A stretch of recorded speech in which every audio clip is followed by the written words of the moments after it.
Remplissez votre veille avec des sources toutes fraîches pour la rentrée 2021. Je vous propose ma sélection de contenus inspirants qui vous aideront à faire évoluer votre savoir-faire design tout de suite dans Parlons Design.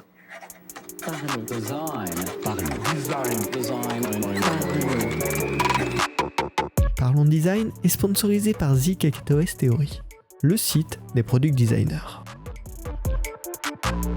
Salut, c'est Romain Pachna, bienvenue dans Parlons Design, et maintenant c'est une petite habitude de rentrée, je vous fais mes recommandations de sources et de ressources pour améliorer votre veille, et pour rajouter un petit peu de contenu inspirant, intéressant pour vous, les designers. On avait déjà fait ça l'année dernière, on remet le couvert cette année, et en plus, en fin d'épisode, je vous ai gardé une petite astuce de veille bien sympa que je vous recommande à fond, qui est bien sûr à découvrir en fin d'épisode. L'année dernière, on avait des ressources très concrètes, vraiment sur le design d'interface, très dans le comment on fait concrètement. Cet épisode est toujours d'actu, si vous voulez ce type de ressources, n'hésitez pas à aller voir cet épisode. Cette année, on va être un peu plus sur du contenu, inspiration, ouverture sur le monde. Moi, c'est ce qui m'a aidé récemment, je pense, à apprendre encore plus sur le design, donc je vous le partage cette année, et comme ça va être bien, on verra aussi au fur et à mesure des années quel type de contenu je vous partage. En tout cas, c'est toujours du contenu pour les designers que j'espère, que moi personnellement je trouve hyper qualitatif, donc j'espère que vous trouverez hyper qualitatif et qui pourront vous aider à ouvrir un petit peu vos chakras de designer. Alors on est parti sans attendre, on commence tout de suite pour ces 5 ressources. On commence directement avec 3 blogs, donc des blogs écrits assez traditionnels, et après on a 2 autres petites ressources, un podcast et une chaîne YouTube qui nous attendent. Alors le premier blog que je vous recommande, ça s'appelle Eye on Design, un œil sur le design en français, et c'est un blog super intéressant. Il parle un petit peu d'histoire du design, d'historique de certains produits, d'historique de certaines tendances, mais aussi d'analyse de tendances de fond du design moderne, actuel. Très récemment, il y a eu un article sur les illustrations génératives. Vous savez, ces librairies d'illustrations où, par exemple, il y a plein de têtes différentes, plein de corps différents, plein de jambes différentes, et on peut assembler des personnages pour faire nos propres illustrations, voire les générer automatiquement. Il y a eu un article hyper complet là-dessus, c'est pas juste la tendance un peu stylée du moment, c'est vraiment quelque chose entre l'ingénierie et le design, et ils ont poussé un petit peu cette recherche sur ce concept-là un petit peu profond, c'est vachement intéressant. Et puis globalement, il y a plein d'analyses sur des sujets de design, de conception, un petit peu également d'éthique. Donc c'est extrêmement intéressant, des sujets très variés et des dossiers assez complets en fait sur ces contenus-là. Un article qui m'a beaucoup plu récemment, le nom de l'article c'était « Est-ce que les pronoms non genrés ont besoin de leur propre glyphe dans les polices de caractère ?» C'est un débat qui est présent en ce moment, et en vrai c'est un sujet de design bien évidemment. Est-ce que dans la prochaine typo qu'on design on doit inclure un caractère, un glyphe qui représente un pronom non genré, et donc là ils ont encore poussé l'analyse hyper loin. Je vous révèle bien sûr pas les réponses que eux proposent, en tout cas l'analyse qu'ils en font, je vous laisserai découvrir dans l'article, mais c'est ce genre de contenu là qui sont pas dans comment on utilise Figma, mais qui sont vraiment dans en tant que designer comment on peut comprendre le monde, quelle est leur proposition en tout cas de vision là-dessus, et c'est extrêmement intéressant. En plus de ça, le blog est super beau, vraiment graphiquement c'est hyper agréable, donc ça fait toujours plaisir quand on est designer de pouvoir aller consulter des belles ressources au passage. Le second blog que je vous recommande, lui, visuellement c'est pas trop ça, mais en termes de contenu c'est extrêmement intéressant également, c'est le Seth blog, le blog de Seth Godin. Il poste un article par jour, c'est généralement des articles hyper courts sur ce qu'on pourrait appeler la philosophie produit un petit peu. Ça va être un peu du business, un peu du design, un peu de la vision philosophique de la création d'un produit, et même un petit peu de l'économie en général. C'est hyper intéressant, hyper hyper inspirant. Vu que c'est un article par jour, c'est des articles hyper courts, hein, ça se lit vraiment en 30 secondes, 1 minute, et à chaque fois il propose une petite idée de manière un peu concise sur des sujets assez variés, et ça aide derrière à faire des liens avec des projets sur lesquels on est en train de travailler, sur des idées de produits qu'on a en tête. Ça aide vraiment à penser plus loin, à ouvrir un peu son esprit plus largement. Très récemment, bêtement, il a fait un post sur l'itération dans l'écriture. Comment ça se passe, le fait d'écrire quelque chose tous les jours, dans son cas son blog, comment il voit ça, comment il perçoit son travail de création et de création quotidienne, de s'améliorer quotidiennement. Donc c'est super intéressant si vous êtes intéressé par l'écriture, mais c'est aussi hyper applicable au design. Potentiellement, si on travaille sur un même produit tous les jours pendant plusieurs semaines, voire plusieurs mois, plusieurs années, c'est super intéressant aussi de comprendre comment on pourrait aborder ce sujet-là avec un autre point de vue. Et donc pour ça, ce blog il est vraiment extrêmement intéressant. C'est aussi un bon départ pour une vision un petit peu plus stratégique du design. Je vous ai dit, il parle aussi un peu de business et de vision en général. Et donc ça aide à se forger, à s'immerger un peu là-dedans, à aussi nous-mêmes challenger nos idées, vu que c'est des articles hyper courts. Il donne assez peu d'informations, il donne une petite idée qu'il a en tête lui, et après nous on peut très facilement la remettre en question, la mettre avec notre propre point de vue. Donc c'est hyper intéressant, je vous le recommande. C'est une petite minute par jour et ça donne une bonne petite étincelle pour démarrer de nouvelles idées. Mais bon, par contre, je vous l'ai dit, le blog n'est pas très très joli visuellement. Par contre, la troisième ressource que je vous ai gardée en termes de blog, ça s'appelle Rest of World d'ailleurs. C'est hyper joli également en termes d'interface, et comme son nom l'indique, c'est un blog dans lequel il va y avoir plein d'articles pour mieux comprendre les usages de la technologie à travers le monde. Malheureusement, et de manière un petit peu automatique, on a une vision plutôt centrée sur l'Europe, à la limite sur les États-Unis, et on a du mal à se rendre compte de comment utiliser la technologie à travers le monde. Ce blog il fait exactement ce taf là. Ça va être des analyses, des idées, des points de vue sur des usages de la tech dans d'autres lieux du monde.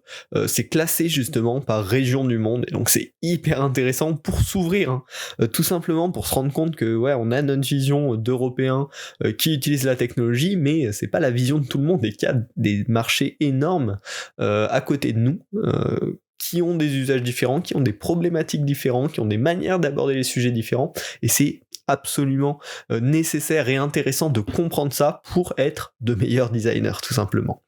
Très récemment, il y a eu un article sur Angami, vous avez probablement jamais entendu le nom, mais c'est une app de streaming musical comme Spotify ou Apple Music, qui s'est développée notamment dans un premier temps au Moyen-Orient et en Afrique du Nord, avec donc des problématiques qui lui sont spécifiques. Là pareil, je vous spoil pas l'article, mais c'est super intéressant de comprendre en fait quelles sont les dynamiques, quelles sont les problématiques sur ces continents-là, qu'est-ce qui impacte le développement de ces produits-là, et de comprendre aussi sur les 10-20 prochaines années, quel va être l'impact de ces régions-là sur la technologie. Aujourd'hui, on a tendance un petit peu à les oublier, nous en tant qu'Européens, et en fait, c'est absolument une erreur. Donc voilà, un très beau blog qui aide vraiment à s'ouvrir l'esprit sur une vision de la tech plus variée en fonction des lieux, en fonction des problématiques de chacun. Je vous recommande bien évidemment Rest of World, et les liens, tous les liens dont je vous parle seront dans la description de ce podcast, vous pouvez les cliquer directement. On a fait le tour des 3 blogs et on va donc pouvoir passer aux 2 dernières ressources, un podcast et une chaîne YouTube que je vous recommande. Pour le podcast, je crois vous en avoir déjà parlé en quelque part dans Parlons Design, mais je l'aime vraiment beaucoup ce podcast, c'est 20,000 Hertz. C'est un podcast, donc audio bien évidemment, qui parle de son.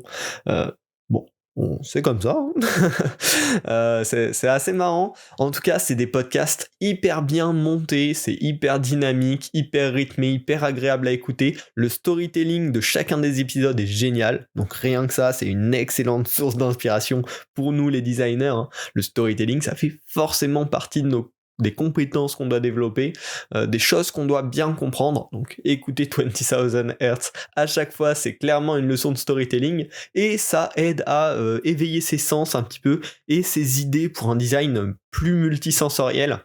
Chaque épisode va être centré sur un son spécifique, soit un son marquant dans l'imaginaire collectif, soit un son un petit peu rare, un petit peu spécifique. Et ça va nous raconter toute son histoire.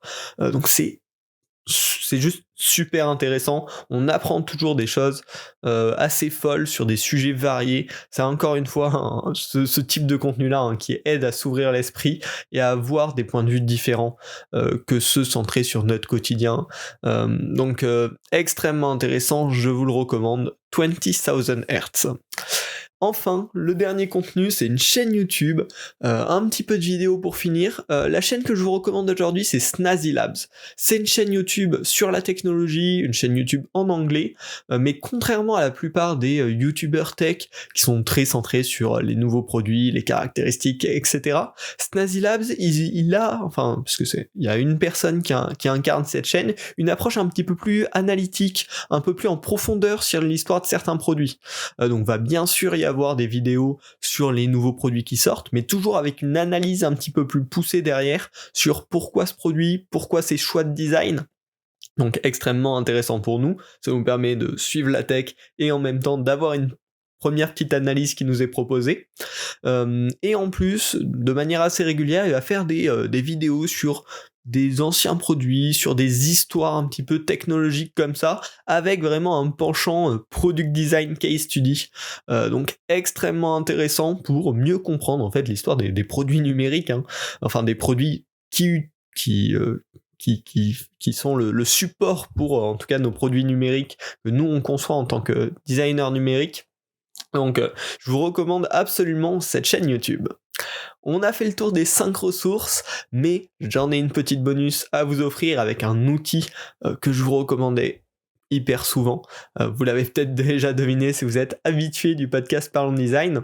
En tout cas, une ressource que vous pouvez aussi utiliser pour votre veille, c'est Partageons Design.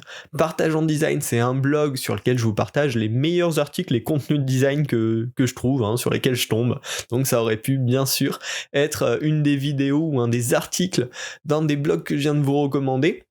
En tout cas, je les sélectionne à la main juste pour vous. Dès que je trouve un truc très intéressant, je le partage sur Partageons Design et ça arrive directement chez vous. Pour vous dire quelques idées d'articles, mes derniers petits chouchous que j'ai trouvés et que je vous ai partagés, je suis tombé il y a pas longtemps sur un article sur les couleurs qui explique d'un code hexadécimal jusqu'à vos yeux, quel est le chemin de la couleur. C'est-à-dire comment votre ordinateur va interpréter ce code hexadécimal, comment votre écran va l'afficher, comment de l'écran à votre œil la couleur va transiter, etc. C'est complètement fou comme article, et c'est hyper intéressant de mieux comprendre quel est le chemin finalement de la couleur et de la lumière. Dans un style un petit peu différent, je suis aussi tombé sur un article sur comment Ikea a créé un mode d'emploi pour redonner du sens à ses produits. Donc approche un petit peu plus produit design, mais en même temps avec un côté éthique super intéressant. Et des trucs un petit peu plus branding aussi, comme le redesign du logo Rolls-Royce. Donc vous voyez, vous pourrez avoir plein de ressources design un petit peu variées sur plein de sujets. En tout cas des choses que à chaque fois j'ai trouvé hyper intéressantes, hyper passionnantes et qui devraient peut-être pouvoir vous intéresser également. Si ça vous intéresse, pour le suivre, c'est hyper simple, il y a plein de moyens, plein de canaux selon ce qui vous arrange. Soit vous pouvez tout simplement vous rendre sur le site, sur le blog et visiter. Soit vous pouvez vous abonner à une newsletter qui vous sera délivrée dans votre boîte mail tous les lundis et tous les mercredis si je me trompe pas.